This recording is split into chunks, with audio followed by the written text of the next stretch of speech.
हरे जय राम कृष्ण हरे हरी जय राम कृष्ण हरी जय राम कृष्ण हरी जय राम कृष्ण हरी जय राम कृष्ण जय राम कृष्ण हरी जय राम कृष्ण हरी जय राम कृष्ण हरी जय राम हरी जय राम कृष्ण हरी जय राम हरी जय राम कृष्ण हरी जय राम कृष्ण जय राम कृष्ण हरी जय राम जय राम कृष्ण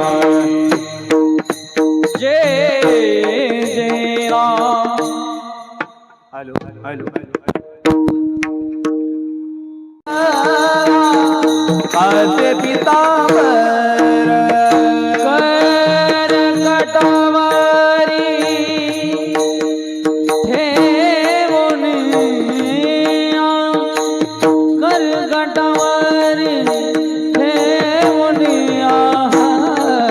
तुझे हार करा कासे पितांबर तुझे हार करा कासे पितांबर हौरे निरंतर हे ज्ञान हौरे निरंतर हे ज्ञान तुलसी हर गावा कासे पितांबर तुलसी हर गावा कासे पितांबर आवडे निरंतर हेच जाण आवडे निरंतर हेच जाण ध्यान तुझे हर गळा कासे पितांबर तुझे हर गळा कासे पितांबर मकर कुंडले कल्पती श्रवणी मकर कुंडले कल्पती श्रवणी मकर कुंडले कल्पती श्रवणी मकर कुंडले कल्पती श्रवणी कंठी कल्पामणी कंठी कल्पामणी विराजित तुलसी हार गावा कासे पितांबर तुलसी हार गावा कासे पितांबर कंठी कल्पामणी विराजित कंठी कल्पामणी विराजित तुळसी हार गळा कासे पितांबर जय कुमार कुमारी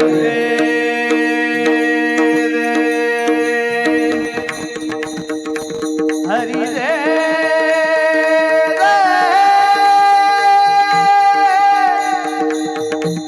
हरी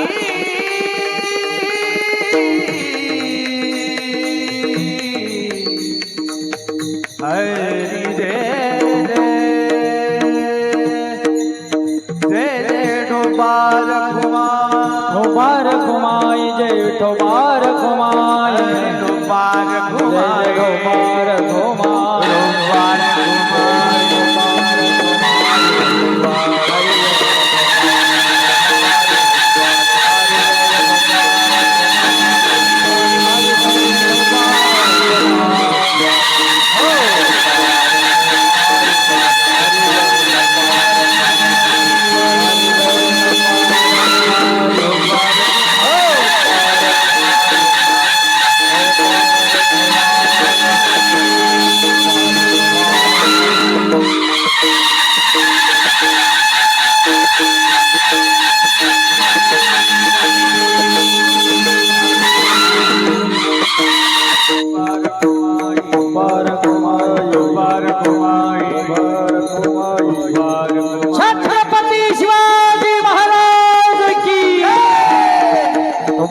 रघुमाई बार रघुमाई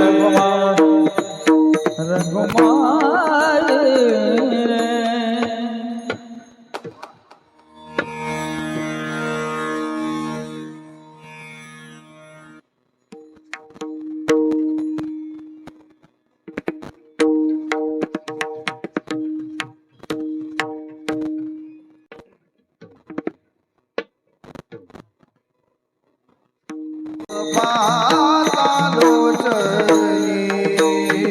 रूप पाहलो जरी रूप पाहलो जरी सुख झाले हो साजणी सुख झाले हो साजणी तुहा विठ्ठल बरवा तुहा विठ्ठल बरवा सुख झाले हो साजनी सुख झाले हो साजनी साजनी तुहा विठ्ठल बरवा तुहा विठ्ठल बरवा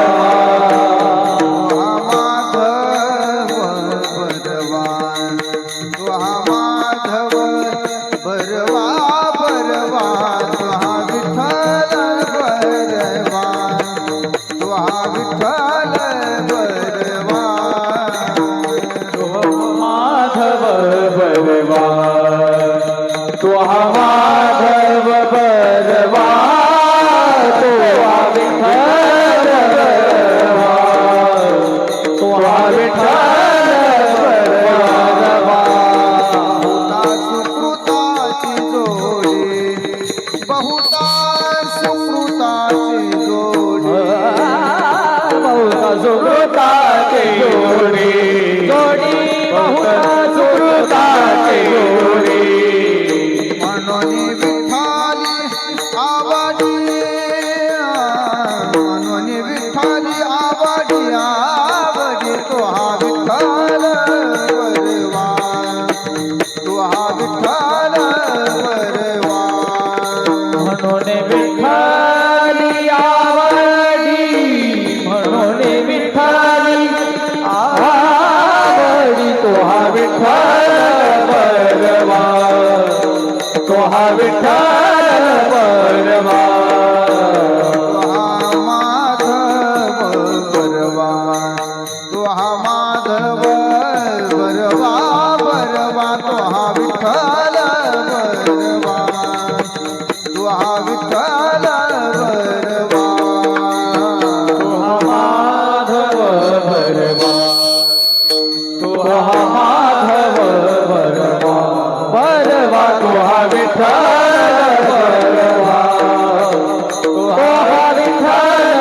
बरवा सर्व सुखाचे देवाचा सांगात नाही संपत येणं नाही विसंबत येरा नाही विसंबत येरा मनवाने चिंता नाही आम्हाला मनवानी चिंता नाही आम्हाला मनवाने चिंता नाही आम्हाला मनवानी चिंता नाही आम्हाला गर्भवासा जन्म घेता गर्भवासा जन्म घेता गर्भवासा जन्म घेता हरे गोपाल गोपाई हरे जय जय गोपाल गोपाई हरे जय जय गोपाल गोपाई जय गोपाल गोपाई जय गोपाल जय गोपाल गोपाई जय गोपाल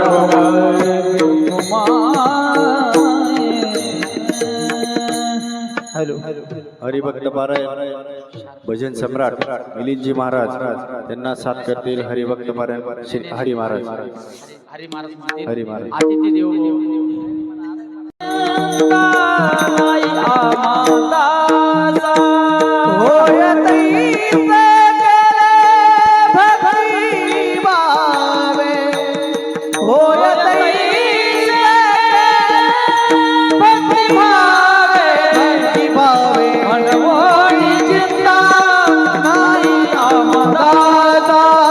मनवोनी चिंता नाही आम्हाला नभियो गर्भवासा जन्म घेता जन्म घेता जन्म घेता नभियो गर्भवासा जन्म घेता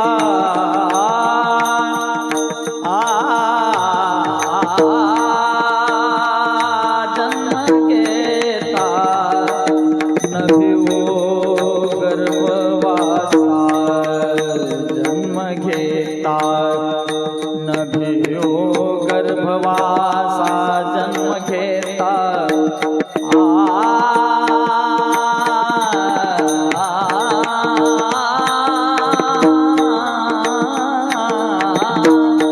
नभियो गर्भवासा जन्म घेता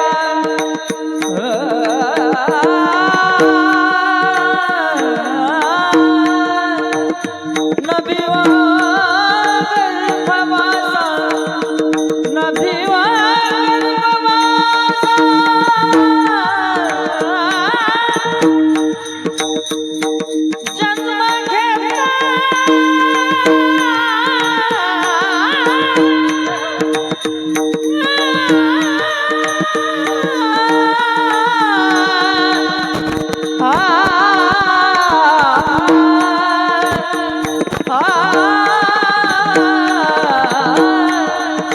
नभियो गर्भवासा जन्म घेता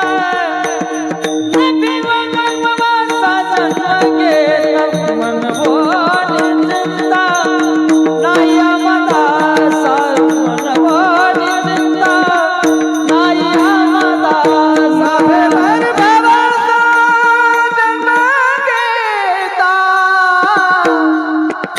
जन्म घेता जन्म घेता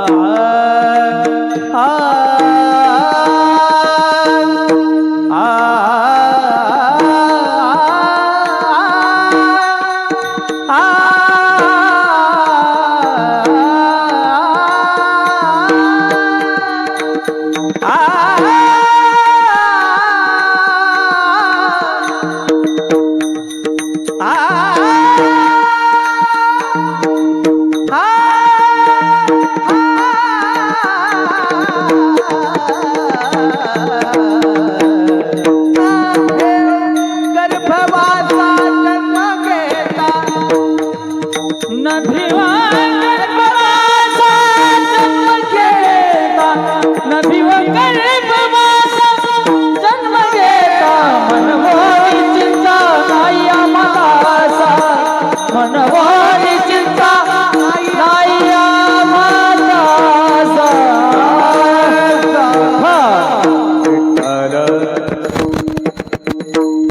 विठ्ठल रे विठ्ठल विठ्ठल विठ्ठल विठ्ठल विठ्ठल विठ्ठल विठ्ठल ठरा विठ्ठल विठ्ठल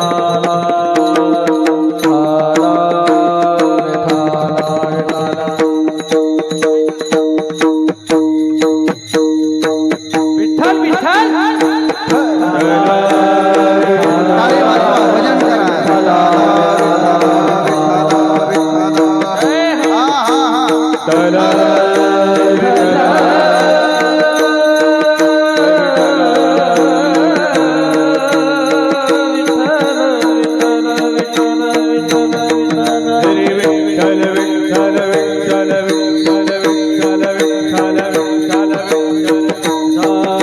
विठ्ठल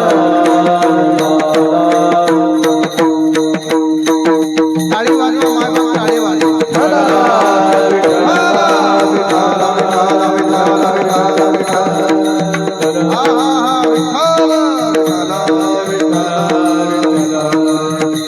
बोला पुंडलिक वरद हरी विठ्ठल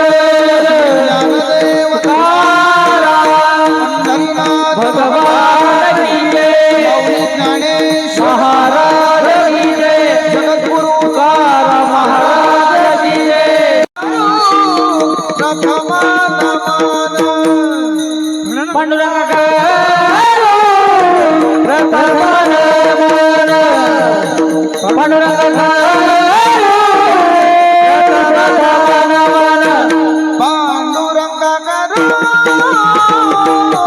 प्रथम नमन पांडुरंगा करू प्रथम नमन पांडुरंग प्रथम नमन पांडुरंग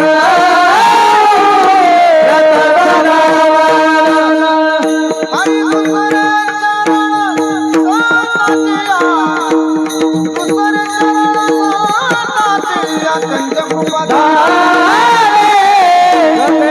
दुसरे चरण सोनाचिया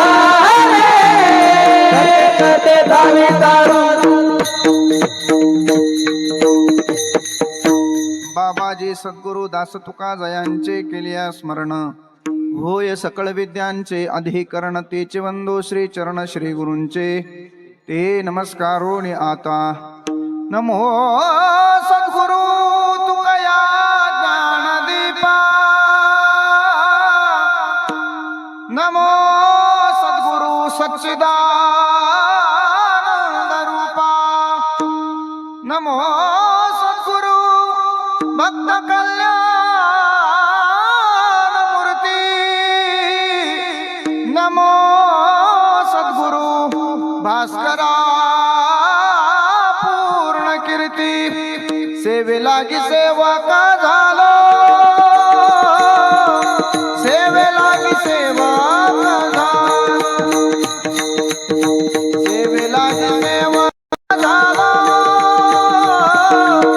सेवे लागी सेवा का झालो सेवे लागी सेवक झालो सेवे लागी सेवक झालो सेवे लागी सेवक झालो सेवे लागी सेवक झालो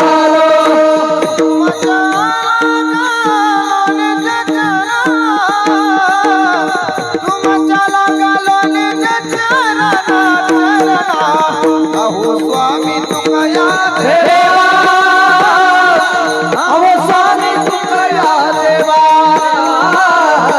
अहो स्वामी तुकया देवा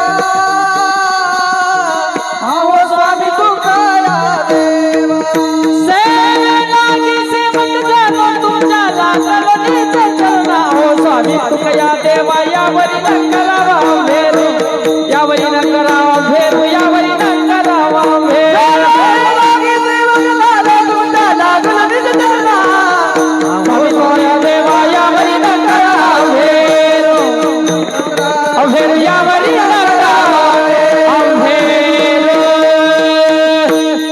भोळे भाविक हे जुनाट चांगले होय तैसे केले भक्ती भावे म्हणून चिंता नाही आम्हा दासा न भिऊ गर्भवासा जन्म घेता भूत प्राप्त प्रसंगी भगवान परमात्म्याच्या चिंतन सेवेकरिता म्हणजे निरूपणा करता निवडलेला जो अभंग परब्रह्म पूर्ण प्रकाश भगवान पंढरीधीश पांडुरंगाचे एकनिष्ठ असणारे भक्त सुखाचं सोलीव सुख आणि अध्यात्माचा गाभा वारकरी संप्रदायाची तत्वप्रणाली सर्वसामान्यांच्या अंतःकरणामध्ये ज्यांनी नेऊन पोचवण्याचं कार्य केलेलं आहे असे असणारे वैराग्यराग रसिक श्रीमंत श्री शब्दप्रभू तुकोबाराय यांचा चार चरणाचा स्वतःच्या जीवनामध्ये परमार्थ करत असताना जो आलेला दिव्य अनुभव आहे म्हणजे थोडक्यात निश्चिंतता आणि निर्भयता जगद्गुरु तुकोबारांनी आजच्या अभंगामध्ये व्यक्त केलेली आहे. विठ्ठल विठ्ठल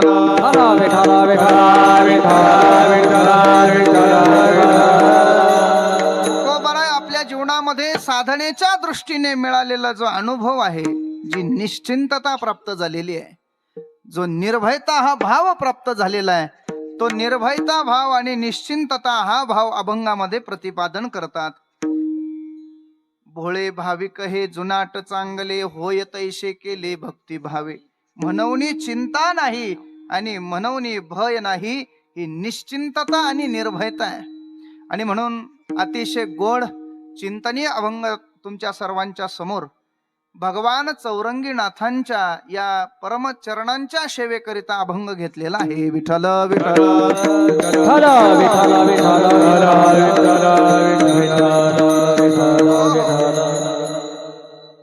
आपल्या या परम पावन श्री क्षेत्र चौरंगीनाथ मंदिर कुंडाने, ओतूर कुंडाने आहे का नाही, अशा या तीर्थक्षेत्राच्या ठिकाणी भव्य आणि दिव्य अशा स्वरूपाचा धर्मनाथ बीजेच्या उत्सवानिमित्ताने हा सोहळा सुरू आहे.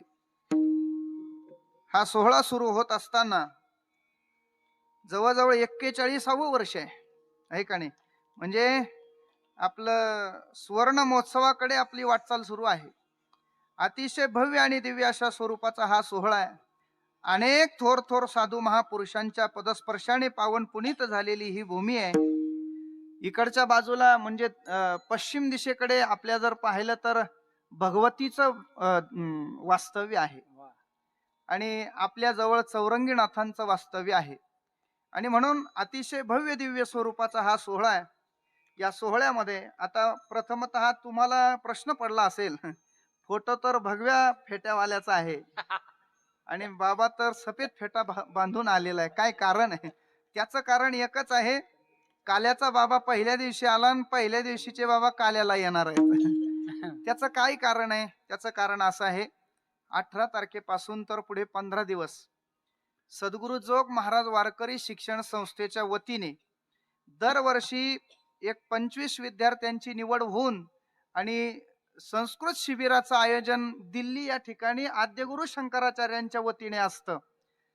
त्या अनुषंगाने योगायोगाने त्या 25 विद्यार्थ्यांच्या मध्ये माझी निवड झाली आणि मला 18 तारखेला तिकडे जायचं असल्यामुळे एक अधिक संप्रदायाची चांगल्या पद्धतीने सेवा करता यावी याच्याकरता हे थोडासा बदल करून घेतलेला आहे. पुढच्या वर्षी पुन्हा एकदा आहे का नाही तर आपण ती काल्याची सेवा करूच, काही हरकत नाही. आणि म्हणून आजच्या दिवशीचे कीर्तनकार महाराज काल्याला येणार आणि काल्याचे आज आलेले आहेत. एवढाच फरक झालेला आहे, बाकी काहीच नाही. या सोहळ्याला गायनाच्या द्वारा आणि वादनाच्या द्वारा अलंकृत करण्याकरता महाराष्ट्रातील थोर थोर साधू महात्मे या ठिकाणी आलेले आहेत. गायनाच्या क्षेत्रामध्ये स्वरांची साधना करणारे थोर साधू म्हणजे आमचे मिलिंद महाराज आहेत. त्यांच्याही चरणी दंडोत प्रणाम आहे. आमच्या इगतपुरीच्या भजनी मठामध्ये अतिशय उत्तम पद्धतीने वारकरी चालीच्या द्वारा सेवा करत असलेले संगीत विशारद संगीत अलंकार समाधान महाराज या ठिकाणी उपस्थित आहेत. त्यांच्याही चरणी दंडोत प्रणाम आहे. आणि आता आमच्या नांदगाव आणि येवला तालुक्यामध्ये नाही नाशिक जिल्ह्यामध्ये एक उगवता नेतृत्व मृदंगाच्या क्षेत्रामध्ये म्हणजे आदरणीय विकासजी महाराजांच्या नंतर जर आता कोण वाजवायला असेल त्यांच्या समोर तर आमचे वैभव महाराज असतील. अशा पद्धतीने तोला मोलाचं वाजवणं वैभव दादाचं आहे. त्यांच्याही चरणी दंडोत प्रणाम आहे. माझ्या सहसाथीला माझे बंधू या ठिकाणी उपस्थित आहेत, ऋषिकेश महाराज पैठणकर, त्यांनाही धन्यवाद आहे. आणि आपल्या सगळ्यांचा आवाज म्हणजे थोडक्यात माझा बसलेला आवाज तुमच्यापर्यंत पोहोचवण्याचं जे उत्तम कार्य करतायत. महाराष्ट्राच्या या वारकरी संप्रदायाच्या क्षेत्रामध्ये असे काही मंडळी असे असतात की त्यांच्याकडे साऊंड व्यवस्थाही आहे आणि गायनातले तज्ञ, वादनातले तज्ञ आणि कीर्तनातले तज्ञ असे बोटावर मोजणे इतके नाव आहेत. त्यातले आमचा आबांचं नाव आहे आणि म्हणून त्यांच्यासाठी सुद्धा एकदा जोरदार टाळ्या वाजवा. काही भावबंदी आहे का तुमची? वाजवा ना मोकळ्या मनाने जरा. दोन्ही बाजूला चोपदार आहेत. आदरणीय आमचे वैजापूर वरून श्री नारायणगिरी महाराजांच्या संस्थेतले मठातले अतिशय आगळं वेगळं व्यक्तिमत्व वारकरी जीवन जगणारे महाराज या ठिकाणी उपस्थित आहेत. त्यांच्या मुखातून आपल्याला ज्ञानेश्वरीचं पारायण ऐकायला मिळणार आहे.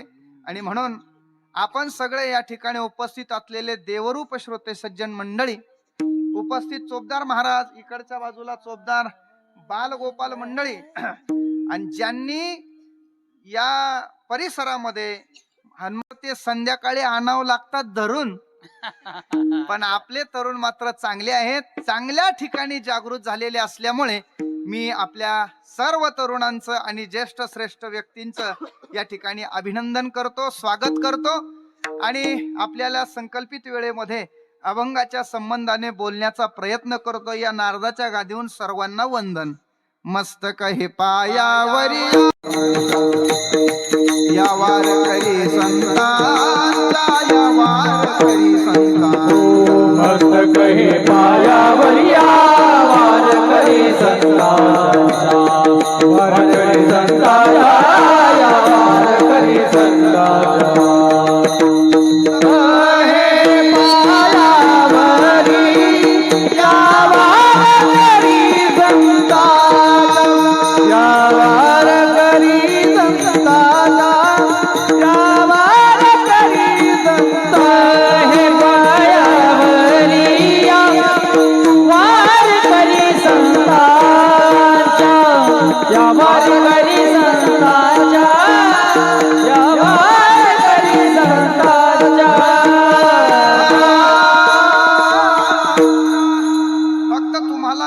पहिल्या दिवशी विनंती अशी आहे की उद्यापासून असं लांब लांब बसायचं नाही. सर्व तरुणांना विनंती आहे माझी, राहिलेली नाही ध्यानात ठेवा. आणि दुसरं कारण तुम्हाला मी सांगतो दादा, तुम्ही पुढे येऊन बसलात, खरं सांगा आतापर्यंत तुमचं वय काय आहे? तुमचं नाही, पाठीमाग 34 आहे ना. 34 वर्षाच्या कालखंडात खरं सांगा आतापर्यंत तुम्हाला माझ्यासारख्या एवढं प्रेमाने कुणी पुढे बोलवलंय का? बोलवलंय का? नाही ना. बरोबर आहे की नाही? मी किती प्रेमाने तुम्हाला पुढे बोलवलंय. आणि तिसरं कारण तुम्हाला सांगतो, ऐका. तिसरं कारण असं आहे, आपण ज्या व्यासपीठावर विराजमान झालेलो आहोत ते वारकरी संप्रदायाचं व्यासपीठ आहे. आमच्या वारकरी संप्रदायाचं तत्वच आहे. ते काय तत्व आहे? जे पाठीमागे आहेत त्या पाठीमागच्यांना पुढे घेण्याचं काम आमचा वारकरी संप्रदाय करतो. आणि म्हणून मी तुम्हाला पुढे बोलवलंय बघा. विठ्ठल विठ्ठल विठ्ठल विठ्ठल विठ्ठल विठ्ठल विठ्ठल. या कीर्तन साधनेच्या द्वारा, त्या उत्तम साधनेच्या द्वारा भगवान परमात्म्याचं आणि आपलं करोडो किलोमीटरचं अंतर दूर व्हावं आणि त्याचा परम साक्षात्कार आपल्याला व्हावा, याच्या करताच 7-8 दिवसाचा आपण सप्ताह करू घातलेला आहे. परमात्म्याचं आणि आपलं जे अंतर आहे करोडो किलोमीटरचं, कधीतरी त्याला दया यावी आणि कधीतरी त्याने त्याच्या स्वरूपामध्ये आम्हाला लीन करून घ्यावं. ज्ञानोबा वर्णन करतात, 101 जन्माच्या शेवटी कृपाळू पोटी त्याने आम्हाला आपल्या जवळ करून घ्यावं, याच्या करताच तर आपल्याला पुढे येऊन बसायचंय. हो विठ्ठल विठ्ठल विठ्ठल विठ्ठल विठ्ठल विठ्ठल. अतिशय चांगलं वातावरण आहे, अतिशय गोड वातावरण आहे. करूया आपण 1 तास 1.5 तास भगवान परमात्म्याची सेवा.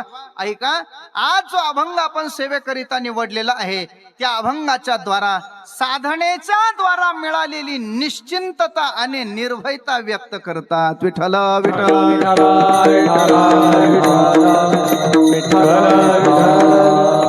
मायबाप या जगाच्या पाठीवर संत महात्मे असणं अति आवश्यक आहे. काही गोष्टी आवश्यक असतात, काही गोष्टी अनावश्यक असतात, तर काही गोष्टी अति आवश्यक असतात. ध्यानात ठेवा, या जगाच्या पाठीवर जन्म मिळणं आवश्यक आहे, या जगाच्या पाठीवर आयुष्य प्राप्त होणं आवश्यक आहे, आणि आयुष्य प्राप्त झाल्यानंतर त्या संधीचं सोनं करून घेणं हे अति आवश्यक आहे. पोटाला भूक लागल्यावर जेवण करणं आवश्यक की अनावश्यक? तुम्ही मफलरीवाले, पोटाला भूक लागल्यानंतर जेवण करणं आवश्यक की अनावश्यक? मोठ्याने बोला ना. आवश्यक, बरोबर आहे की नाही? जेवण झाल्यानंतर तंबाखूला चुना लावणं आवश्यक आहे की अति आवश्यक आहे? नाही, आवश्यक की अति आवश्यक? हुशार आहे ते म्हणले महाराज ते अनावश्यक आहे. आणि द्या बरं मग लवकर. अवघड आहे की नाही? महाराज या जगाच्या पाठीवर त्याप्रमाणे संत महात्मे अवतीर्ण होणं अति आवश्यक आहे. विठ्ठल विठ्ठल विठ्ठल विठ्ठल विठ्ठल विठ्ठल विठ्ठल. मला सतत सतत सतत चिंतनाला बसलो की असा प्रश्न पडतो, या जगाच्या पाठीवर संत नसते तर काय झालं असतं? काय झालं असतं मावळे? या जगाच्या पाठीवर संत नसते तर ग्रंथ नसते. ऐका, ग्रंथ नसते तर पंथ नसता, पंथ नसता तर आम्हाला भगवंत कसा कळाला असता मायबाप? म्हणून या जगाच्या पाठीवर संत आहेत म्हणून ग्रंथ आहे, ग्रंथ आहेत म्हणून पंथ आहे, आणि पंथ आहे म्हणून आम्हाला भगवंत कळाला. ही कृपा साधू महापुरुषांची. ऐका, साधू महापुरुषांची कृपा झाली म्हणून आम्हाला भगवंत कळाला. नाहीतर इथं बायकोच कळत नाही महाराज आपल्याला, तिथे देव कसा कळणार? नाही कळत महाराज. कळतंय का? नाही कळत. त्याचं कारण असं आहे, बाहेर काही वेगळं आणि आत काही वेगळंच असतंय. म्हणून विठ्ठल विठ्ठल विठ्ठला विठ्ठला विठ्ठला विठ्ठला विठ्ठला विठ्ठला विठ्ठला. आणि म्हणून या जगाच्या पाठीवर साधू महापुरुष आहेत. त्यांना जाणल्याशिवाय, त्यांना माहित केल्याशिवाय, त्यांचं ज्ञान करून घेतल्याशिवाय सज्जन जीवाने मरायचंच नाही महाराज, नाही मरायचं. पण ऐका, साधू महापुरुषाचं ज्ञान सहजासहजी होत नाही. का बरं? कारण ते जगत असताना सामान्य तसे जगतात, म्हणून काही त्यांना सामान्य म्हणायचं? संत नवती जगा मानसाच्या सारिखे, संत नवती जगा मानसाच्या सारिखे, संत नवती जगा मानसाच्या सारिखे, संत नवती जगा मानसाच्या सारिखे. समुद्र नदी नभे पैगा, नभे पैगा, पाषाण म्हणून येलिंगा, संत नवती जगा मानसाच्या सारिखे, संत नवती जगा मानसाच्या सारिखे, संत नवती जगा मानसाच्या सारिखे, संत नवती जगा मानसाच्या सारिखे. या जगाच्या पाठी दिसतात पण ते आमच्यासारखे नसतात. ऐका, म्हणून संत नवती जगा मानसाच्या सारिखे. काय गोड उदाहरण दिलेत. समुद्र नदी नवे पैगा, समुद्रात पाणी आहे आणि नदी म्हणजे गंगेमध्ये सुद्धा पाणीच आहे. पण समुद्राला गंगा म्हणता येत नाही, गंगेला समुद्र म्हणता येत नाही. ऐका, समुद्राला जे गंगेला जमतं ते समुद्राला जमत नाही, आणि जे समुद्राकडे व्यापकता आहे ती गंगेकडे नाही. म्हणून दोघं भिन्न भिन्न आहे. स्वरूपाने जरी एक असले पण तरी सुद्धा कार्य सामर्थ्याने भिन्न भिन्न असल्यामुळे त्यांना एक म्हणून चालत नाही. समुद्र नदी नवे पैगा, पाषाण म्हणू लय लिंगा. भगवान शिवांच्या मंदिरामध्ये पाषाणाचं शिवलिंग आहे, म्हणून बांधावरच्या दगडाला काय शिवलिंग म्हणायचं नाही चालत महाराज. शिवलिंग ते शिवलिंग आहे, दगडा बांधावरचा दगड तो दगड आहे. म्हणून संत नवती जगा मानसाच्या सारिखे. काय गोड वर्णन केलं. पृथ्वीची या पोटी हिरागार गोटी, दोन्हीशी समान मोलू नये. पृथ्वीच्या पोटामध्ये हिरा जन्माला येतो, बरोबर आहे ना? हिरा हिरा. आणि त्याच पृथ्वीच्या पोटामध्ये गारगोटी सुद्धा जन्माला येते. पण दोघाचं मोल सारखं आहे का महिला मंडळी? बोला ना. दोघाचं मोल, दोघाची किंमत सारखी नाही. का बरं सारखी नाही? हिरा जर सापडला तर तो अतिशय वेगळ्या आणि विशेष ठिकाणी जाऊन बसतोय. पण गारगुटी जर सापडली तर तिचा उपयोग कुठे होतो सांगू तुम्हाला? तुमच्याकडे कांद्याचं शेत आहे का? कांदे कापताना, कांदे कापायला ज्यावेळेला आमच्या माय मावल्या घेतात तर विळा बोथड झाल्यानंतर मालकाला सांगतात, मालक कानस आणा विळा घासायला. पण मालकाला काय वेळेत कानस सापडत नाही, आणि मग आमच्या माय मावल्या त्या शेतामध्ये गारगोटी शोधतात. कुठे तो हिरा आणि कुठे ही गारगोटी. काय कमाल आहे. आई उदर एकच, पण दोघांचं मोल मात्र भिन्न भिन्न आहे. काही लोक म्हणले, महाराज आम्हाला खाली बघायला वेळ नाही. मग तुकोबाराय म्हणले, आकाशाच्या पोटी चंद्र तारांगणे, दोन्हीशी समान मोलू नये. आकाशाच्या पोटामध्ये चंद्रही आहे आणि त्याच आकाशाच्या पोटामध्ये तारांगणे सुद्धा आहे, पण दोघांचं मोल सारखं आहे का? दोघांना एक समान मानायचं नाही महाराज. काही मंडळी म्हणले, आम्हाला वरच पाहता येत नाही, आमचे मनके ढिल्ले झाले. म्हणले मग आमच्यातलं काहीतरी सांगा. मग तुकोबाराने सांगितलं ऐका. दुधाची ये अंगी निघे दाखलोनी, दुधाची ये अंगी निघे दाखलोनी, दुधाची ये अंगी निघे दाखलोनी. दोन्हीशी समान मोजू नये, दोन्हीशी समान मोजू नये, दोन्हीशी समान मोजू नये, दोन्हीशी समान मोजू नये. दुधाच्या अंगातून ताक लोणी जन्माला येतं, पण दोघांना सारखं मोल आहे का सांगा. लोण्याचा भाव जर विचारला तर 700-800 रुपये किलो आहे, पण ताकाचा भाव जर विचारला तर ते म्हणतात महाराज फुकट घेऊन जा, काय त्याला पैसे नाही लागत. बरोबर आहे का? तुका म्हणे लोणी ताक सांडी निवडोनी, ताक सांडी म्हणे लोणी ताक सांडी निवडोनी. तुका म्हणे लोणी ताक सांडी निवडोनी, ताक सांडी निवडोनी, ताक सांडी निवडोनी.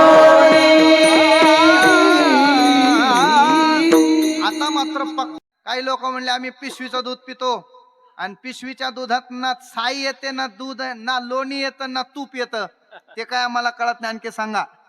आता तुकोबाराने मग असा मजेदार दृष्टांत सांगितला. तुकोबारा म्हणले काय झालं, एका गावातली एक 80 वर्षाची जखड म्हातारी गेली. गेली म्हणजे कळालं का, गावाला नाही, गेली म्हणजे मेली, ऐका नाही, मेली म्हणजे वारली. तुमच्याकडे काय म्हणतात आणखी त्याला, वारली म्हणजे गीतेच्या भाषेत सांगायचं ठरलं तर तद्धामम परमम मम, मरी गई, हा मरी गई, ऐका ना, म्हातारी मरी गई, ऐका ना. आणि म्हातारी मेल्यानंतर मग काय कमाल महाराज, घरातले सगळे रडायला लागले. घरातले सगळे रडत असताना कोणीतरी लेकीला फोन केला. म्हातारीच्या लेकीला सांगितलं तुझी माय आता या जगात राहिली नाही आहे, ते काम सोडून धावत पळतच आली महाराज लेक आईकडे. आणि आल्यानंतर आईच्या उशाला बसली, धाय मोकलून रडायला लागली महाराज. म्हणून रडत होती. आता मी तसं काही करून दाखवत नाही तुम्हाला. आणि मग लेक ज्या वेळेला म्हणून रडत असताना त्या घरातल्या सुनबाईनं पाहिलं, अरे बापरे, ननंदबाई उशाला बसून रडतायत, मग आपण शांत बसून चालणार नाही. आणि आपण जर रडलं नाही तर आजूबाजूचे शेजारचे भाऊबंद पाहुणे रावळे आपल्याला नाव ठेवतील, म्हणून आपण सुद्धा रडलं पाहिजे. मग ज्याप्रमाणे लेक उशाला बसली त्याप्रमाणे पायथ्याला सुनबाई बसली. आणि जशी ज्या तोला मोलाने लेक रडत होती त्याच तोला मोलाने सुनबाई रडायला लागली. येणारे पाहुणे म्हणायचे बाप रे, काय लेकीचा आईमध्ये जीव आणि काय सुनेचा सासूमध्ये जीव, बघा कसं रडतायत दोघी पण. पण तिथे तुकोबाराय अचानक गेले, तुकोबारांनी पाहिलं, गालातल्या गालात हसले. अरे बापरे, सासू साठी रडे सुना, साठी रडे सुना, सासू साठी रडे सुना, सासू साठी रडे सुना.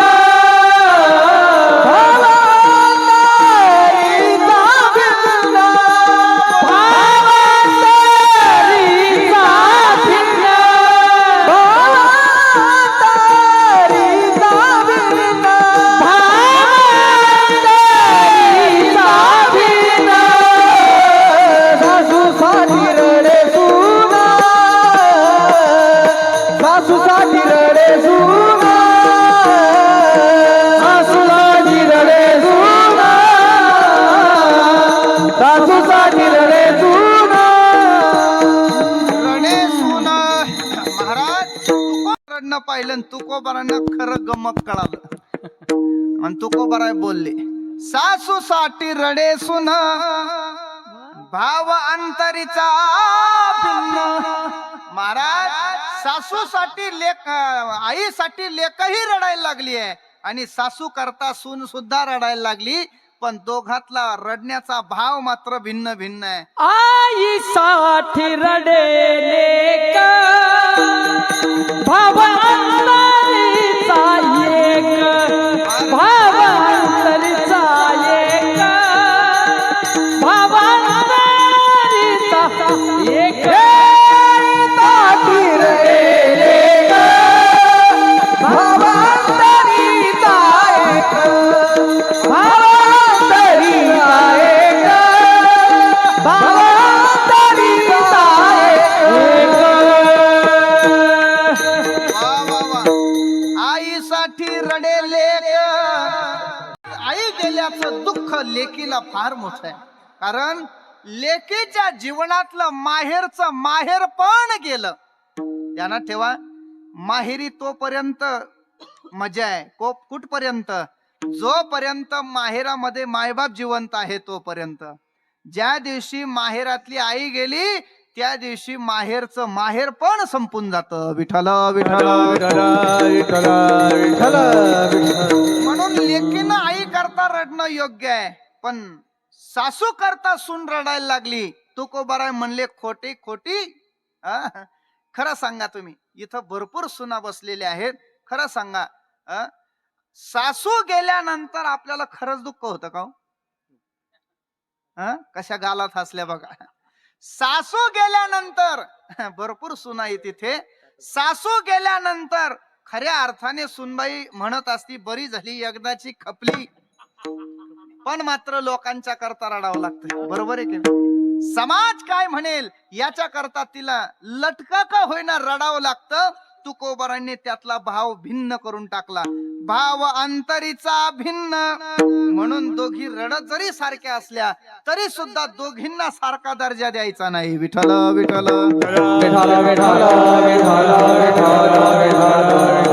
याप्रमाणे तुकोबाराय म्हणतात, तुका म्हणे तैसे संत आणि जन दोन्हीशी समान भजू नये. आणि म्हणून साधूचं ज्ञान होणं, संतांचं ज्ञान होणं, साधूचा परिचय झाल्याशिवाय माणसाने मरायचं नाही. विठ्ठल विठ्ठल.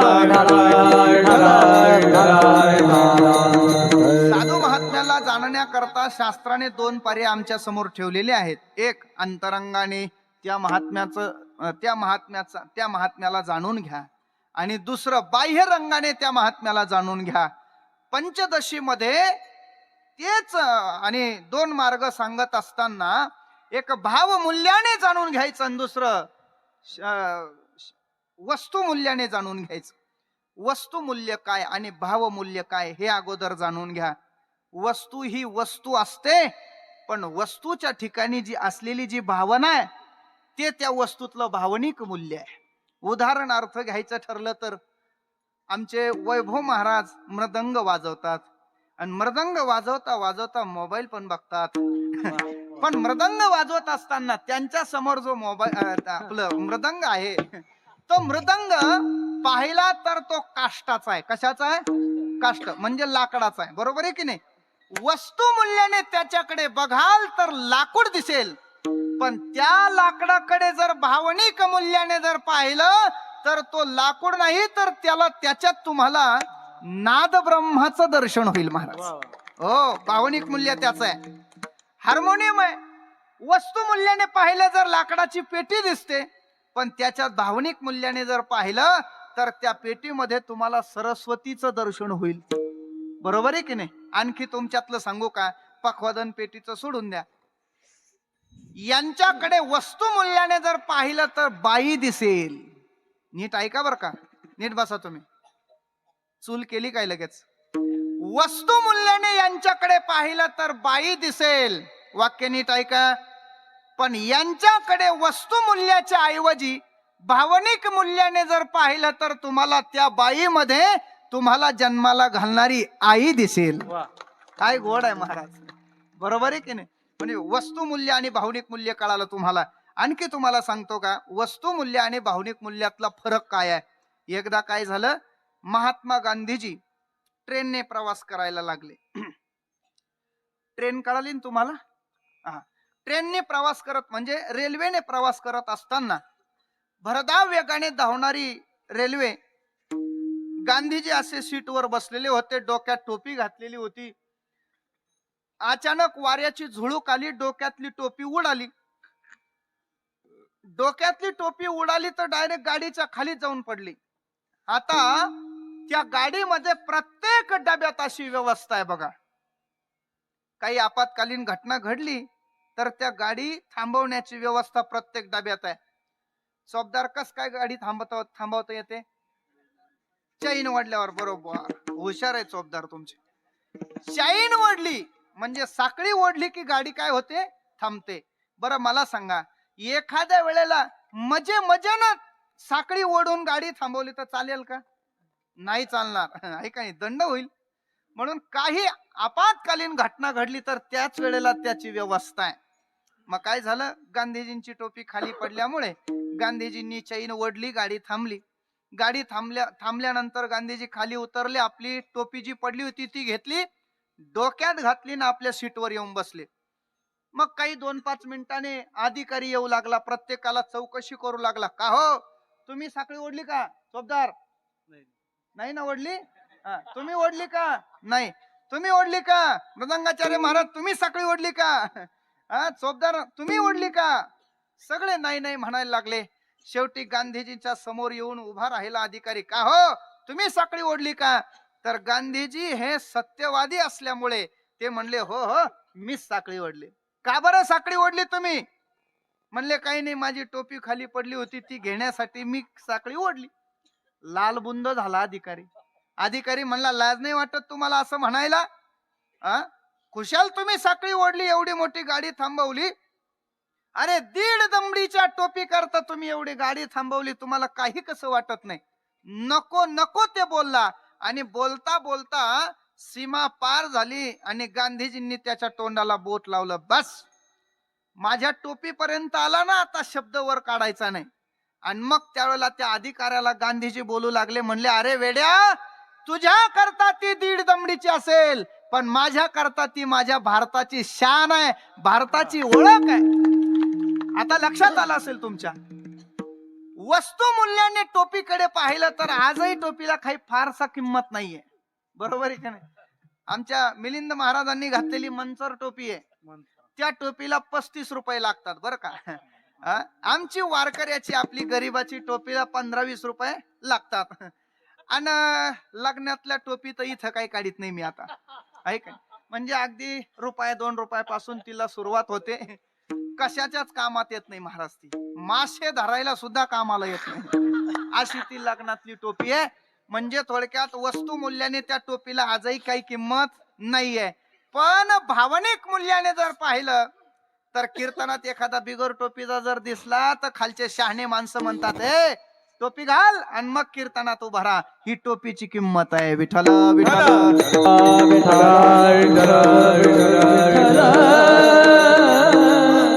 म्हणजे तुम्हाला वस्तू मूल्य आणि भाव मूल्य कळालं की नाही? आता चला पुढे, आपण पुढे जाऊया. पुढे जाऊया म्हणजे लगे पुढे सरकू नका तुम्ही. म्हणजे आपण चिंतनातून आता पुढे जाऊया. तर ऐका, वस्तू मूल्याने साधू महापुरुषांना जाणण्याकरता जर आपण वस्तू मूल्य जर स्वीकारलं तर त्यातून साधूची ओळख होते का भावनिक मूल्याने ओळख करून घ्यायची आहे?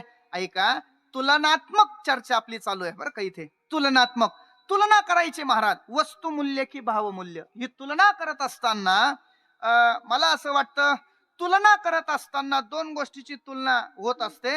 एका गोष्टीची तुलना होत नाही, तिथे 2 पक्ष पाहिजे. त्या दोनही पक्षांच्या मध्ये तुलनात्मक चर्चा चालत असते. विठ्ठल विठ्ठल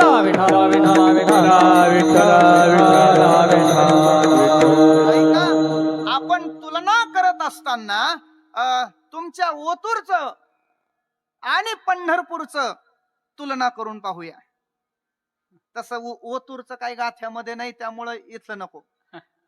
पंढरपूरचं आणि लंकेचं तुलना आपण या ठिकाणी करून बघूया. कारण लंकेचं पण वर्णन गाथेमध्ये आहे. आणि गाथ्या सोडून माथ्यातलं या स्टेजवर येऊन काहीच सांगायचं नाही, असा वारकरी संप्रदायाचा काय आहे? दंडक आहे. तू का म्हणे येथे भजन प्रमाण, काय थोरपण जाळावे ते. माधव महाराजांना काय म्हणायचं काही किंमत नाहीये. इथे तुकोबारांचं मत काय आहे? इथं ज्ञानोबरांचं मत काय, याला किंमत आहे. विठ्ठल विठ्ठल.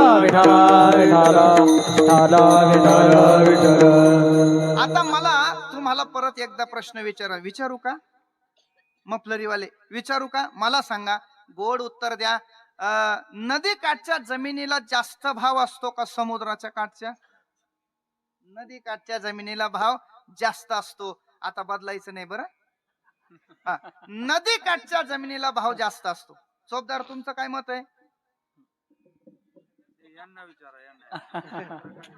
पत्रकार आहे का? नाही, ते जरा लांब आहे, आपण दोघं जवळ आहे. नदी काठच्या जमीन, त्यांनी सांगितलं नदी काठच्या जमिनीला भाव जास्त असतो.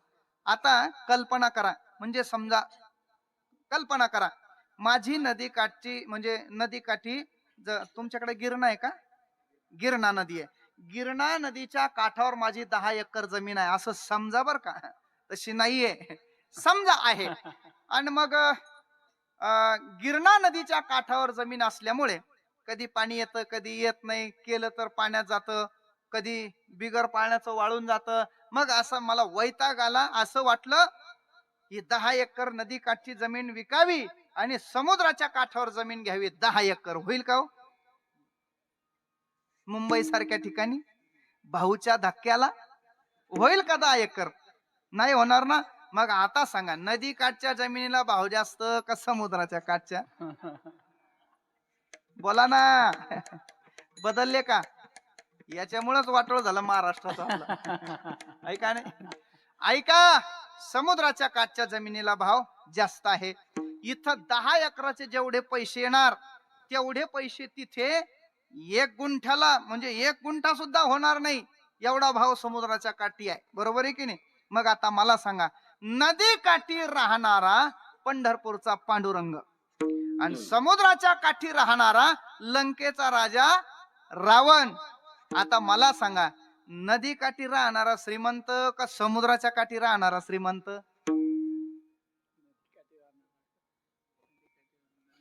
नदी काठचा राहणार.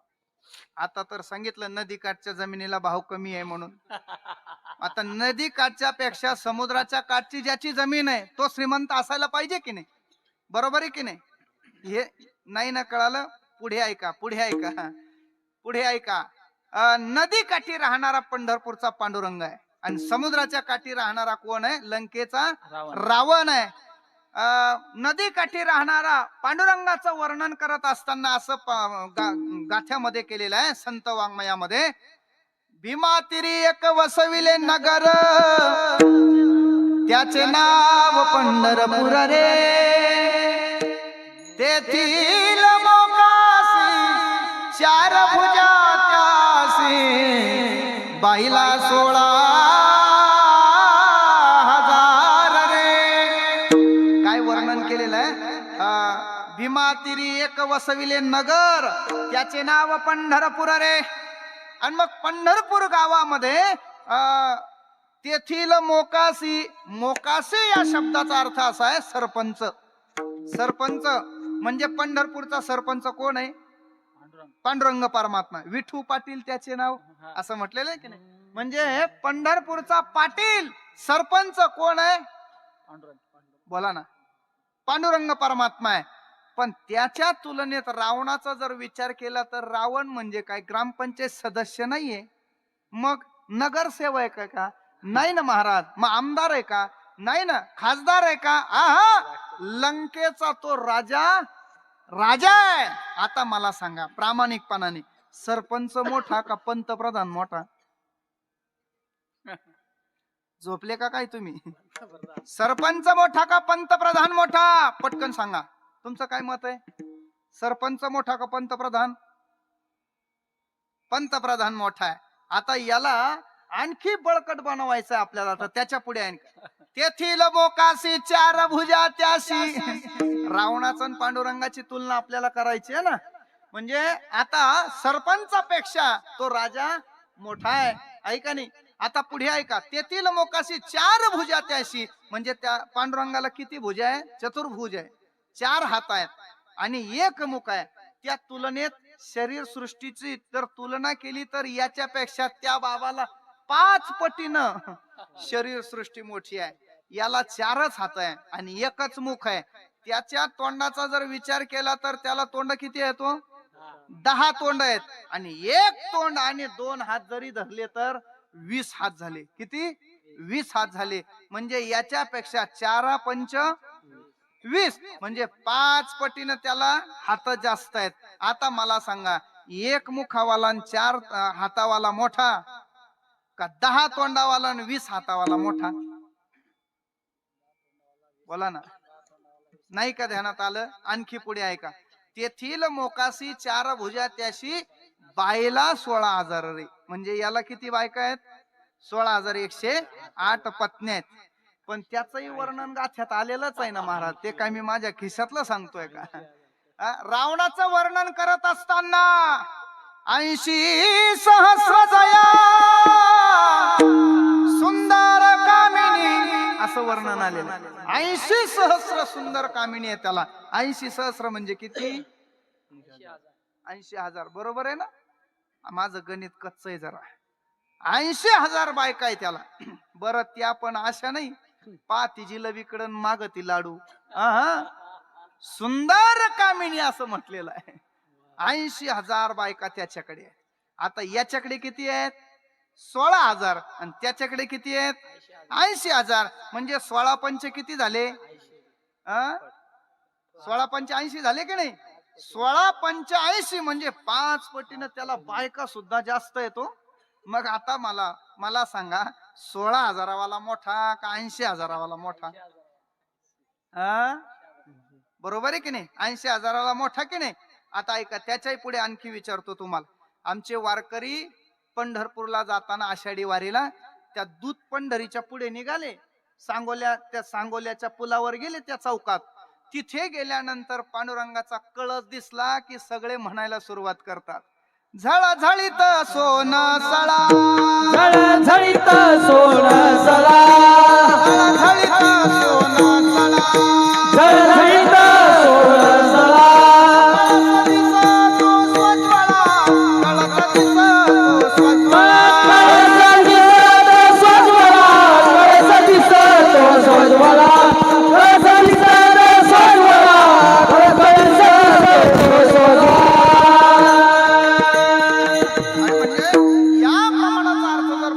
तर पंढरपूरच्या जवळ गेल्यानंतर वारकऱ्यांना पांडुरंगाच्या मंदिराचा कळस कशाचा दिसला?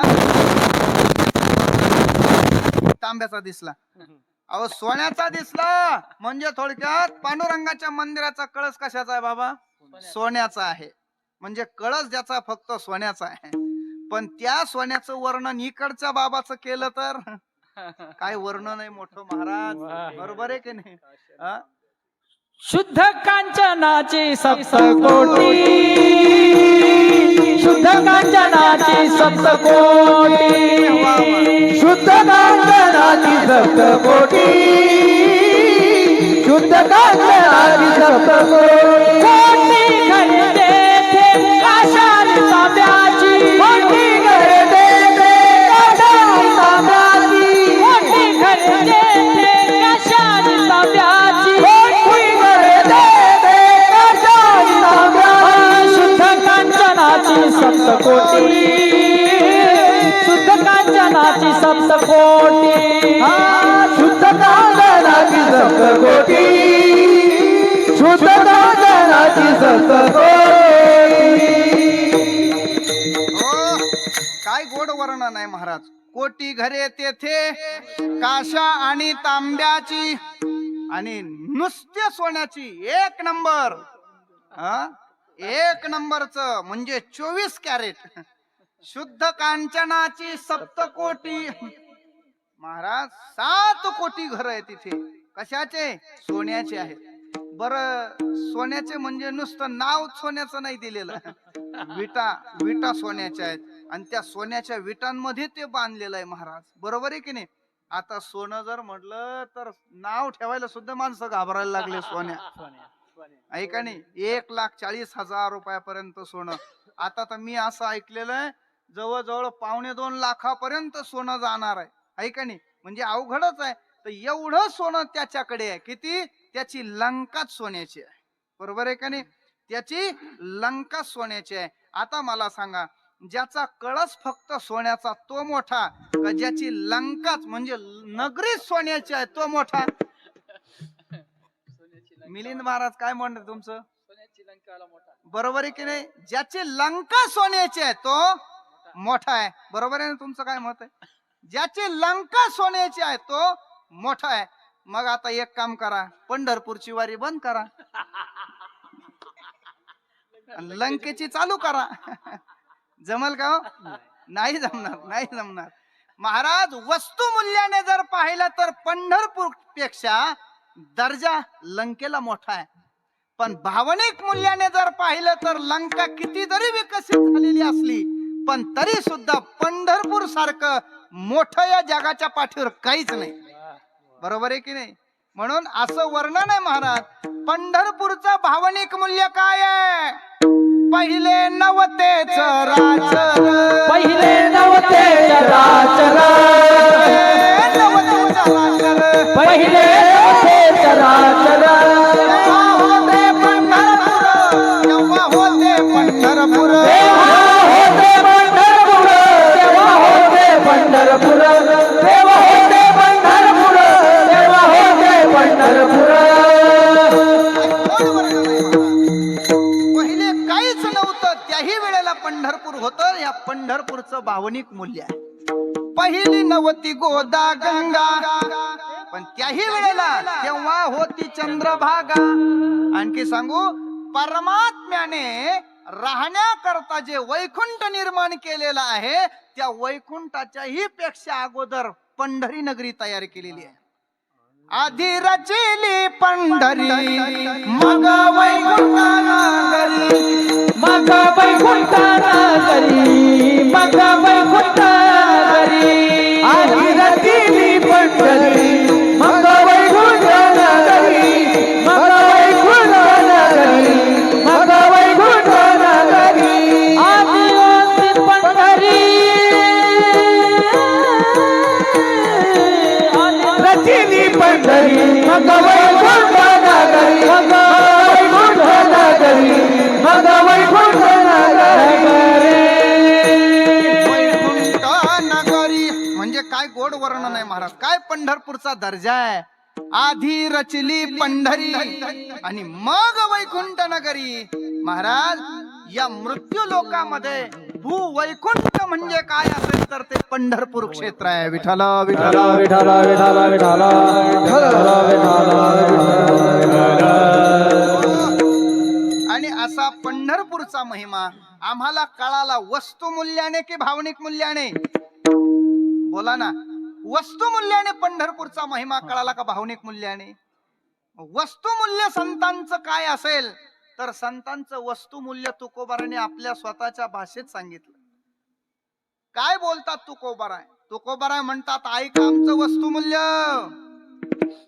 जाऊ पुढती बिके कुत्री घर राखिली, जाऊ पुढती बिके पुत्र घरे राखिली, जाऊ पुढते बिके कुत्री घरे राखिली, जाऊ पुढते बिके कुत्रे घरे राखिली, आम्ही सदैव सोडके, आम्ही सदैव सोडके, जवळ येता चोर लागे, चोर लागे, जाऊ पुढती बिके कुत्रे घरे राखिली, जाऊ पुढती बिके कुत्री घर राखिली, जाऊ पुढती बिके कुत्रे घर राखिली, जाऊ पुढती बिके कुत्रे घरे राखिली.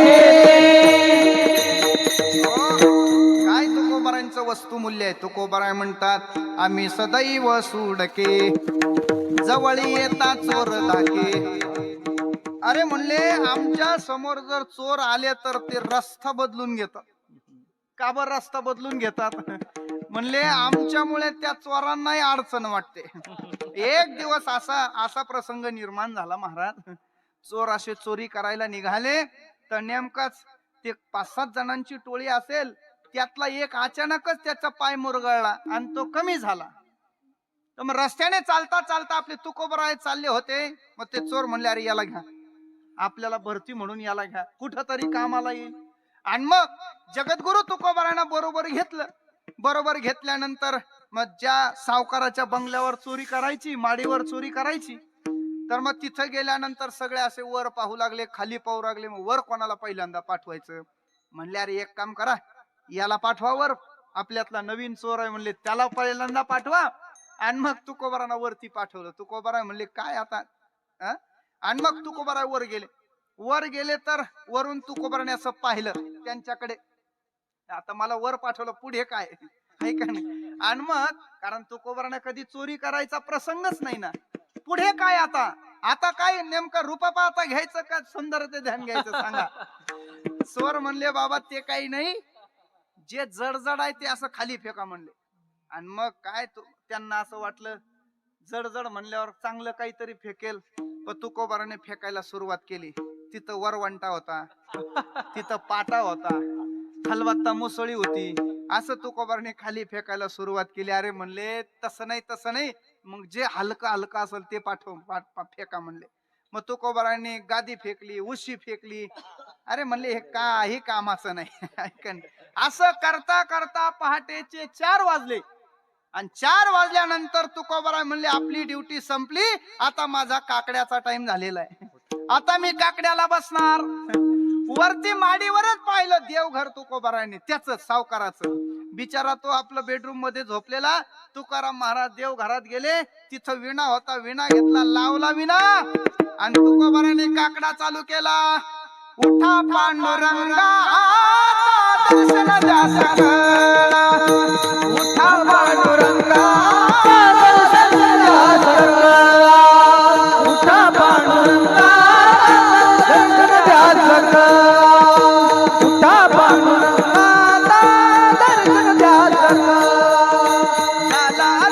दया सरली निद्रेची वेळ, झाला दया सरली निद्रेची वेळ, संत साधुनी अवघे झाले निहोरा, संत साधुनी अवघे झाले निहोरा. तुकोबारांचा काकडा चालू झाल्यानंतर सावकाराला जाग आली महाराज. आणि सावकाराला जाग आल्यामुळे सावकार म्हणले आज पहिल्यांदा ब्रह्ममुहूर्तावर देवाचं नाव आमच्या देवघरात येऊ लागलं. कोण बरं आला असेल, कोण बरं आला असेल. स्नान केलं सावकाराने, जाऊन पाहिलं तर तुकाराम महाराज. धन्य झालो म्हणले मी, आज माझं जीवन धन्य झालं. प्रत्यक्ष वैराग्यस्य परमवृत्ती जगद्गुरु तुकोबाराय माझ्या घरी भजन करण्याकरता. दर्शन केलं आणि तुकोबारांना विचारलं महाराज एकटेच आलेत का. तुकोबाराय म्हणले नाही, माझे काही वारकरी खाली असे ताटकळत उभे राहिलेले आहेत. मग सावकार असा धावतच पळत आला, मायबाप यामध्ये असे बाहेर का उभे. चोर म्हणले आता काय नाही, आले मध्ये आल्यानंतर बसले काकड्याला. आणि काकडा असा रंगात आला महाराज. सगळं काही असं काकडा चालू असताना मग मध्येच त्या सावकाराने सेवा काय सुरू केली. 5, 10, 15, 20 अर्धा तास झाला. लगेच सगळ्या वारकऱ्यांना चहा ठेवा म्हणले मालकीनबाई. आणि मग चहा झाला. चहा झाल्यानंतर पुन्हा अर्धा पाऊण तासाने पुन्हा म्हणले अरे वारकरी आपल्याकडे पहिल्यांदा आले, आणि मग यांना कांदा पोहे बनवा. कांदा पोहे झाले. आणि मग काकडा वगैरे सगळा संपल्यानंतर तुकाराम महाराज म्हणले आता निघायला पाहिजे. सावकार म्हणला अजिबात चालणार नाही, तुम्ही माझ्याकडे पहिल्यांदा आलेले असल्यामुळे सुंदर तुम्हाला मांड्याचं भोजन तुम्हाला मी देणार. आपण केलं की नाही, काय गोड मांडे, काय सुंदर मांडे होते हो, असे लुसलुस. काय महाराज एक नंबरचे मांडे. असे नाही म्हणले अजिबात नाही, पंचपक्वान्नाचं जेवण करूनच तुम्हाला मी धाडेल. तसं धाडणार नाही. चोर आपले गपचीत बसले. म्हणजे आता बघत राहा काय होतंय ते. आणि मग मस्तपैकी पंचपक्वान्नाचं जेवण झालं. असे ताट वाढल्यानंतर वदनी कवळ म्हणायच्या आधीच सावकार म्हणले हो थांबा दक्षिणा ठेवायची राहिली. काय महाराज 1,000 रुपये दक्षिणेला ठेवले. चोर तर पाहतच राहिले. वा रे वा. आपण म्हणले याच्या अगोदर उगाच धावपळ करत होतो. ऐका इथं तर बसल्या बसल्या काय सेवा आहे. जेवण झालं, दक्षिणा झाली. आणि जेवण झाल्यानंतर सुंदर विडा दिला पानाचा सावकाराने. आणि मग सावकाराने त्या सर्व वारकऱ्यांना वाटी लावलं. वाटी लावल्यानंतर चोर विचार करायला लागले वा रे वा काय कमाल आहे. या साधू महात्म्याच्या बरोबर राहिल्यानंतर आपलं चोरी करणं काही सक्सेस होत नाही, म्हणून जाऊ पुढती भिके नका म्हणले. यांच्या वाटेलाच नका, आहे का नाही. कुत्री घर राखीती, तुकोबारांची ही वास्तविक बहुमूल्य आहे. तुकोबारांचं वस्तुमूल्य जर पाहिलं तर तुकोबारांच्या दुष्काळाच्या काळामध्ये आपल्या डोळ्या देखत त्यांची पत्नी अन्न अन्न करून मेली, तुकोबारांना काहीच करता आलं नाही. श्री एक अन्न अन्न करिता मेली, काय कमाल आहे. दुष्काळे अटीला द्रव्य नेला मान, श्री एक अन्न अन्न करिता मेली. ही अवस्था तुकोबारांची आहे. खायलाच अन्न राहिलं नाही तर पत्नी डोळ्यासमोर मेली, तुकोबारांना काही करता आलं नाही. हे काय भूषणावं आहे का? तुकोबारांना प्रपंचामध्ये काहीच जमलं नाही, हे तुकोबारांचं वस्तुमूल्य आहे. पण त्याच तुकोबारांचं भावनिक मूल्य जर जाणायचं ठरलं तर फार मोठं आहे. त्या तुकोबारांचं भावनिक मूल्य काय आहे ऐका, वर्णन केलं महापुरुषांनी. जया पूजिले आदरे पांडुरंगे, विमानस्थ केले प्रयाण प्रसंगे, तनु मानवी दिव्य रूपीच केले, न त्यागी दिव्य लोकास नेले. निळोबारांनी त्याचं वर्णन केलंय महाराज. प्रयाण काळी देवे विमान पाठविले, प्रयाण काळी देवे विमान पाठविले, कलीच्या काळा माझी अद्भुत वर्तले, कलीच्या माझी अद्भुत वर्तले. मानव देह घेऊन निज धामा गेले, मानव देह घेऊन निज धामा गेले. म्हणे सकळ संतोषविले, म्हणे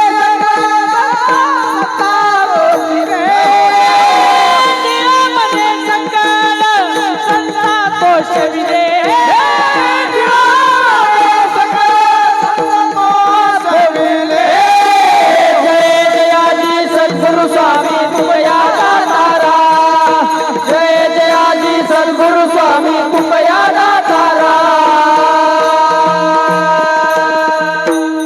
निळोबारांनी आपल्या आरतीमध्ये वर्णन करत असताना तुकोबारांची थोरवी गायली. तुकोबाराय बोलतात, प्रयाण काळी देवे विमान पाठविले, काळीच्या काळा माझी अद्भुत वर्तविले, मानव देह घेऊन निज धामा गेले, निळा म्हणे सकळा संतापोषविले.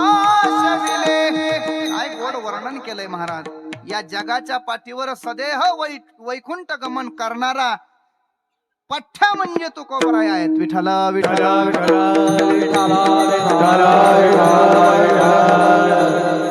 ज्याने आपलं संपूर्ण जीवन धर्माचरणाने आचरलेलं आहे, अशा धर्माला सुद्धा सदेह वैकुंठ गमन करता आलं नाही, सदेह स्वर्गारोहण करता आलं नाही. आपल्या डाव्या पायाचा अंगठा खाली सोडावा लागला. का बरं सोडावा लागला? एकदाच ते धर्म खोटे बोलले महाराज. ते पण खोटं नाही, ते पण खोटं नाही. नरोवा व कुंजरोवा म्हणजे खोटही नव्हतं ते, पण तरी सुद्धा डाव्या पायाचा अंगठा गळून पडला. आता त्या तुलनेत आपलं काय काय गळून पडेल सांगता येणार नाही महाराज. आपण इतके खोटं बोलतो. नाही नाही, काही जाणारच नाही वर. बरोबर आहे की नाही? सरळ सरळ. बरं, आता अलीकडे हे जे मोबाईल आपल्याकडे आलेला आहे ना चोपदार, चोपदार, तो मोबाईल म्हणजे आपल्याकडे जो आलेला आहे तो खोटं बोलण्याचं यंत्रच आहे. ते दुसरं आहे का नाही? सहज जरी विचारलं कुठे आहे महाराज, आम्ही चांदवडला जरी असलो तरी आलो ना, देवळ्यात आलो. काही अहो तुमचं काय, आमचंही तेच आहे. विठ्ठल विठ्ठल.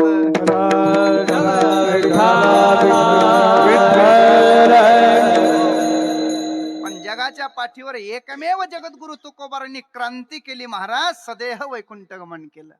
वैकुंठ गमन करत असताना आपल्या बरोबर विणा नेला, आपल्या बरोबर चिपळ्या नेल्या, आपल्या बरोबर गाथा सुद्धा तुकोबारांनी बरोबर नेण्याचा प्रयत्न केला.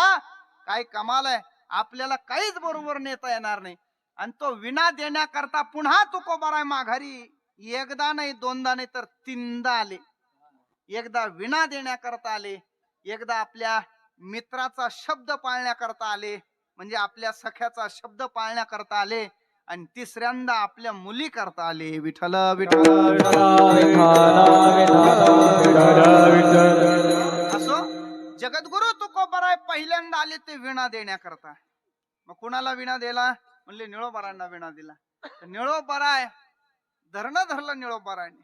निळोबाराय आपल्या सद्गुरूला आणि विचारू लागले, विचारणा करू लागले, तुकोबाराया मला अनुग्रह न देता तुम्ही वैकुंठाला गेलेच कसे? म्हणले मला अनुग्रह दिला पाहिजे.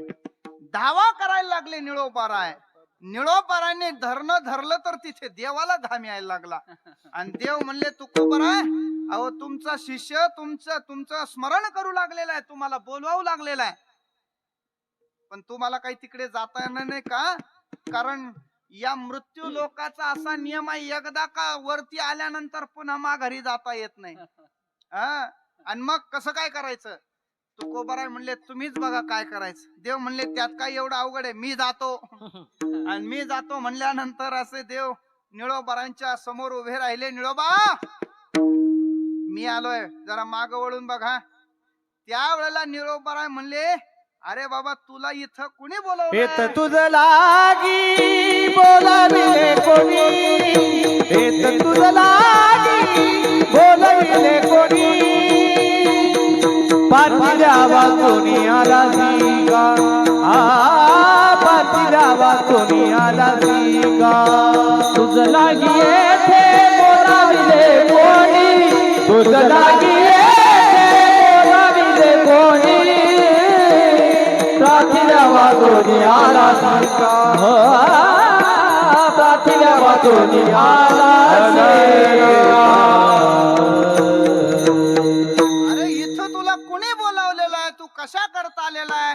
त्यावेळेला देवाने सांगितलं, अहो तुम्ही ज्यांचं स्मरण करताय, तुम्ही ज्यांचा टाहो घेतलेला आहे, ते तुकोबाराय काही येऊ शकत नाही, म्हणून तुकोबारांनीच मला पाठवलेलं आहे. नाही म्हणले, मी माझ्या सद्गुरु शिवाय मोठं कोणालाच मानत नाही. काय सद्गुरु निष्ठा, मी माझ्या सद्गुरु शिवाय मोठं कोणाला मानत नाही. आणि म्हणून मी माझ्या तुकोबारांच्या करता इथे धरलेलं आहे. तुमची मला गरज नाही. माझ्या तुकोबारांच्या शिवाय मी तुम्हाला ओळखत नाही. काय कमाल आहे निळोबारांची. निळा म्हणे देवा, निळा म्हणे निळा म्हणे आम्ही न ओळखोजी देवा, तुकयाचा धावा करीत असो. आणि मग अशा निळोबारांच्या करता अट्टाहासाने देवाला पहिल्यांदा यावं लागलं. आणि तो ब्रह्मविणा तुकोबारांनी निळोबारांना सुपूर्त केला. परंपरेनं तोच ब्रह्मविणा निळोबारांनी बहिणाबाईंच्याकडे दिला. आणि तोच विणा आज तगायत आमचे पारायणाचार्य महाराज आहेत की नाही, त्यांच्या गावाच्या जवळच पंढरपूर क्षेत्राला जो दर्जा आहे, तोच दर्जा त्या शिवर क्षेत्राला आहे. आजही तो विणा त्या शिवरला तुम्हाला बघायला मिळेल. शंकर स्वामी महाराज यांच्याकडे तो विणा आहे, तुकोबारांचा विणा. तुम्हाला बघायचा असेल तर वैजापूर तालुक्यामध्ये महाराजांच्या संपर्काने तुम्ही जा दर्शनाला कधीतरी. तेव्हा तुकोबाराय पहिल्यांदा मृत्यू लोकामध्ये आले. दुसऱ्यांदा आपल्या मित्रा करता, सख्या करता आलेले आहेत. जगनाडे महाराजांच्या करता एकमेकाचं बसल्या बसल्या असं सभेमध्ये आणि एकमेकाचं ठरलं, तुकोबा मी जर गेलो तर माझ्या मुठमाती करता तुम्ही हजर राहायचं, आणि तुम्ही जर माझ्या आधी गेलात तर मी तुमच्या मुठमातीला हजर राहणार. आणि योगायोगाने असं झालं, संताजी जगनाडे महाराजांच्या अगोदरच तुकोबारांचं वैकुंठ गमन झालं. आणि कालांतराने जगनाडे महाराजांनी देह ठेवला तर त्या काळी अग्निडाग देत नव्हते, त्या काळी मूठ माती देत होते. जगनाडे महाराजांना मूठ माती देण्याकरता ज्या वेळेला सुरुवात झाली, त्यावेळेला बुजवलं की हात वर निघायचा, पूर्ण मूठमाती केली की हात वर निघायचा. काळजी करू लागले सगळे, म्हणले काय काय नेमकं व्हायला लागलं, असं कधी मागे घडलं नाही. आणि मग नेमका असा वरती हात का निघतो, तर जगनाडे महाराजांनी आपल्या पत्नीला सांगितलं होतं, हे बघ मी मेल्यानंतर जोपर्यंत माझा तुकोबा येणार नाही तोपर्यंत माझी मूठमाती पूर्ण होणारच नाही. काय मित्र असतील, काय सखे असतील महाराज तुकोबा. आणि आपले मित्र आणि आपले सखे काय सांगायचं इथं, त्यांच्या बाबतीत सांगायलाच नको. आम्ही वाढदिवसाला काय काय काय काय टाकतो महाराज, मित्र वनव्यामध्ये गारव्या सारखा, आहे का नाही, वाट चुकणार नाही जीवनभर तुझी. अरे महाराज, आणि तो मित्र नेमका आपल्याला अडचण यावी आणि तो टावर खाली असताना त्याच्या मोबाईलला रेंज राहत नाही. काय कामाला आहे, असे काय पेटवायचे जाळायचे. तुकोबारायांचं जगनाडे महाराजांचं सख्यत्व काय आहे बघा. त्या जगनाडे महाराजांच्या मूठमाती करता तुकोबाराय आले आणि मूठमाती दिली, तो जगनाडे महाराजांचा अंत्यसंस्कार झाला. आणि तिसऱ्या वेळेला आपल्या मुली करता आले. बाबा गेले कोण्या गावा, भागीरथी करी धावा. भागीरथी माता धावा करू लागली तर तिच्या करता तुकोबाराय आलेले आहेत. विठ्ठल विठ्ठल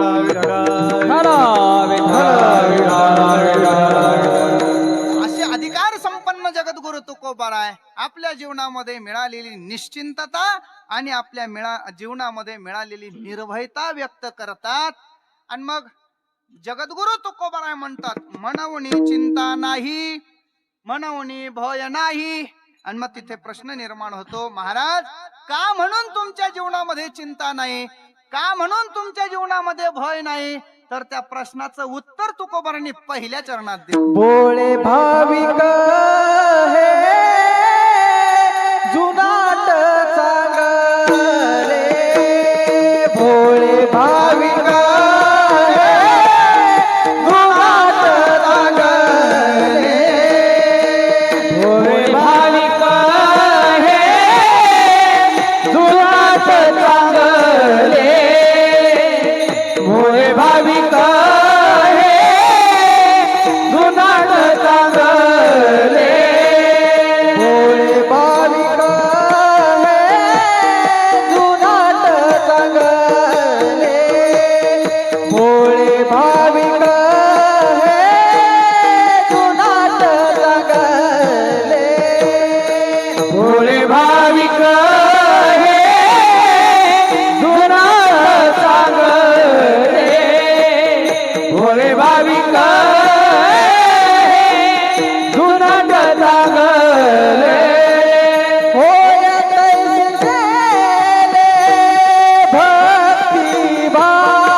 देत असताना तुकोबारांनी सांगितलं, आमच्या जीवनामध्ये भय का नाहीये, आमच्या जीवनामध्ये निश्चिंतता चिंता का नाहीये, त्याचं कारण सांगितलं. प्राय जगाचा विचार जर केला तर प्रत्येकाच्या ठिकाणी चिंता आहे, प्रत्येकाच्या ठिकाणी भय आहे, आपल्याला प्रत्येकाला चिंता आहे. सोबदार चिंता आहे की नाही आपल्याला सांगा. प्रत्येकाला चिंता आहे. कोणाला कशाची चिंता, कोणाला कशाची चिंता, कोणाला कीर्तन संपण्याची चिंता आहे, कधी संपतो बुवा, आहे का नाही. चिंताच आहे ना ती, आहे का नाही. आम्हाला सुद्धा चिंताच आहे ना, आहे का नाही. पंचदशी होते का सप्तपदी होते का दशमी होते, अवघडच आहे महाराज. प्रत्येकाला चिंता आहे, प्रत्येकाला चिंता आहे. पण कोणाला असो नसो एका गोष्टीची सगळ्यांना चिंता आहे महाराज. कशाची चिंता? नित्य उठवून या खावयाची चिंता. प्रत्येकाला काय खावं याची चिंता आहे का नाही. ज्याला नाही त्याला काय खाऊ याची चिंता, ज्याला भरपूर आहे त्याला काय काय खाऊ याची चिंता. विठ्ठल विठ्ठल. ज्याची डायरी भरलेली आहे त्यालाही चिंताच आहे, आणि ज्याची डायरी रिकामी आहे त्यालाही भरण्याची चिंता आहे. काय कमाल आहे महाराज. ऐका, पण तुकोबाराय म्हणतात आमच्या जीवनामध्ये चिंता राहिलेली नाहीये. प्रत्येकाला भय सुद्धा वाटतं की नाही. कुणाला कशाचं भय, कुणाला कशाचं भय, पण एका गोष्टीचं सगळ्यांना भय वाटतं, सगळ्यांना भीती वाटतं. कोणत्या गोष्टीचे. परवा कीर्तनात मी असंच विचारलं भाऊ, म्हणले कोणाला कशाचं भय, कोणाला कशाचं भय. एका व्यक्तीचं भय प्रत्येकाला आहे. कोणाचं. तो म्हणला बायकोचं. कमाल आहे. एका गोष्टीचं सगळ्यांना भय महाराज ज्ञानोबारांनी वर्णन केलं. भागवतामध्ये त्याचं वर्णन आलेलं आहे. काल व्याल मुखग्रास त्रास निर्नाश हेतवे. कालरूपी जो सर्प आहे तो दंश करण्या, काळाने आपल्यावर घालू नये याची भीती प्रत्येकाला आहे. ज्ञानोबराय वर्णन करतात की नाही. ज्ञानोबराय म्हणतात पाहे पा केवडा पसरला से चवडा करोनिया माझी वडा आकारासी. अरे तो काळरूपी सर्प आम्हाला गिळंकृत करण्याकरता क्षणाक्षणाला आमचं स्मरण करू लागलेलं आहे. घडी घडी काळ वाट याची पाहे अजून किती आहे अवकाश. आणि मग त्याचा मिस कॉल आल्यानंतर तिथे काहीच कुणाचं चालत नाही महाराज. मौत जब तुझको आवाज देगी, मौत जब तुझको आवाज देगी, घर से बाहर निकलना पड़ेगा. मौत जब तुझको आवाज देगी, घर से बाहर निकलना पड़ेगा. मौत जब तुझको आवाज देगी, घर से बाहर निकलना पड़ेगा. मौत जब तुझको आवाज देगी, घर से बाहर निकलना पड़ेगा. जिंदगी एक किराए का घर है, एक न एक दिन बदलना पड़े.